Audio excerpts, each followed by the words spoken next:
Assalamualaikum warahmatullahi wabarakatuh. Anak-anak, pada kesempatan ini kita masih dalam keadaan sehat walafiat.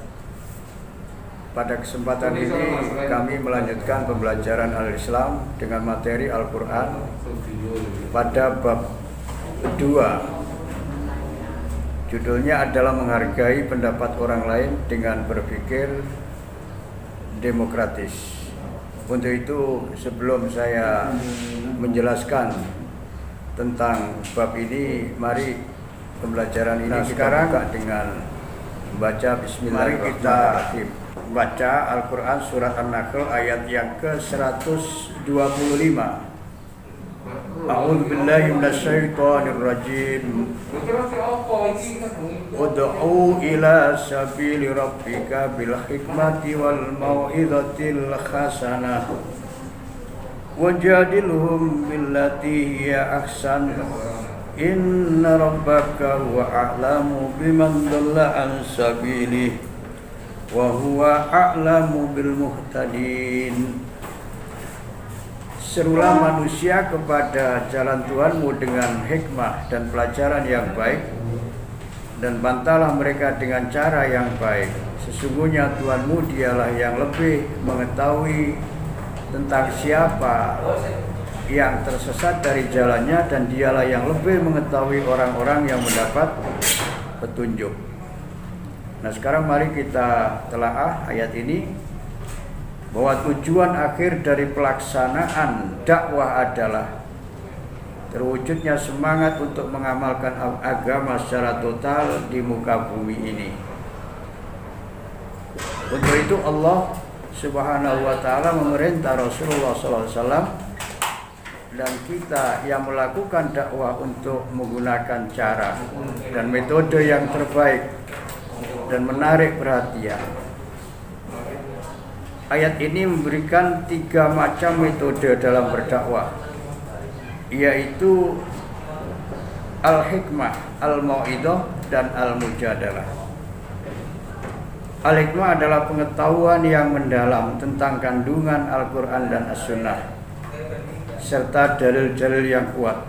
Artinya bahwa seseorang juru dakwah harus membekali dirinya dengan ilmu yang dibutuhkan dalam kegiatan dakwahnya, khususnya ilmu yang berkaitan dengan Al-Quran dan As-Sunnah, sehingga dapat membedakan antara yang hak dengan yang batil, serta mampu melakukan istidlal atau menunjukkan dalil. Al-mau'idah yaitu wejangan atau nasihat.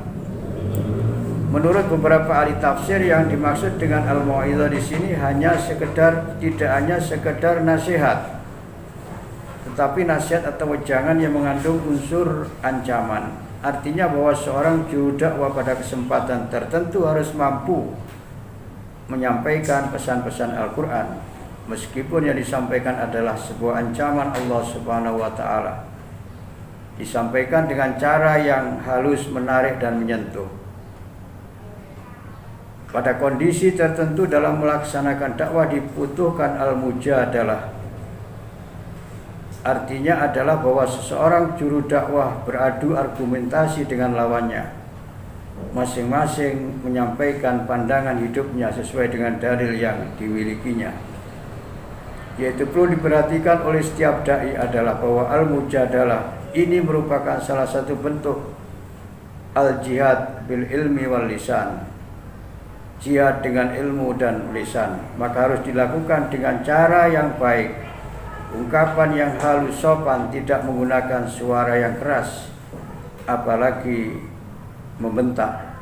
Karena yang terpenting adalah kekuatan dalil dan argumentasi, sehingga mudah dicerna dan diterima oleh lawan diskusinya. Ketika tidak menemukan titik temu dalam diskusi tersebut, maka al-mujadalah ini sebaiknya dihentikan daripada menghabiskan tenaga sia-sia. Ini adalah isi dari kandungan surat An-Nahl ayat yang ke-120. Nah, sekarang anak-anak coba kita buka lagi pada halaman 12 surat An-Nisa ayat 59. A'udzu billahi minasyaitonir rajim. Ya ayyuhalladzina amanu atti'ullaha wa atti'ur rasula wa ulil amri minkum. Fa in tanaza'tum fi syai'in farudduhu ila Allahi war rasuli in kuntum tu'minuna billahi wal yawmil akhir. Dzalika khairu wa ahsanu ta'wila. Hai orang-orang yang beriman, taatilah Allah dan taatilah Rasul-Nya dan ulil amri di antara kamu. Kemudian jika kamu berlainan pendapat tentang sesuatu, maka kembalikan ia kepada Allah Al-Quran dan Rasul Sunnah-Nya. Jika kamu benar-benar beriman kepada Allah dan hari kemudian, yang demikian itu lebih utama bagimu dan lebih baik akibatnya. Dalam ayat ini Allah Subhanahu wa ta'ala memerintahkan kepada kita sebagai orang yang beriman untuk senantiasa mentaatinya dengan menjalankan perintah-perintahnya dan menjauhi larangan-larangannya yang tertuang dalam kitabnya. Yang kedua, mentaati Rasulnya dengan mengikuti semua sunnahnya tanpa berusaha untuk menambah apalagi mengurangi sunnah-sunnah beliau. Yang ketiga, mentaati kebijakan dan keputusan ulil amri selama tidak bertentangan dengan hukum-hukum Allah Subhanahu wa ta'ala dalam Al-Quran dan Rasul-Nya dalam sunnahnya. Apabila terjadi suatu masalah yang belum pernah terjadi pada zaman Rasulullah SAW sehingga hukumnya tidak ditemukan, maka ulil amri atau penguasa yang terdiri dari para umara dan ulama berhak untuk melakukan istidlal atau mengambil dalil dalam rangka menentukan hukumnya. Tentunya harus merujuk kepada dalil-dalil yang ada dalam Al-Quran dan Sunnah. Kalau dari proses penentuan hukum tersebut diketahui hukumnya, maka semua orang wajib menghargai dan menerima keputusan hukum itu untuk dilaksanakan. Dengan demikian diharapkan tidak terjadi perselisihan dan silang pendapat. Demikian isi dan makna kandungan dari surat An-Nisa ayat 59. Saya kira ini cukup anak-anak ya.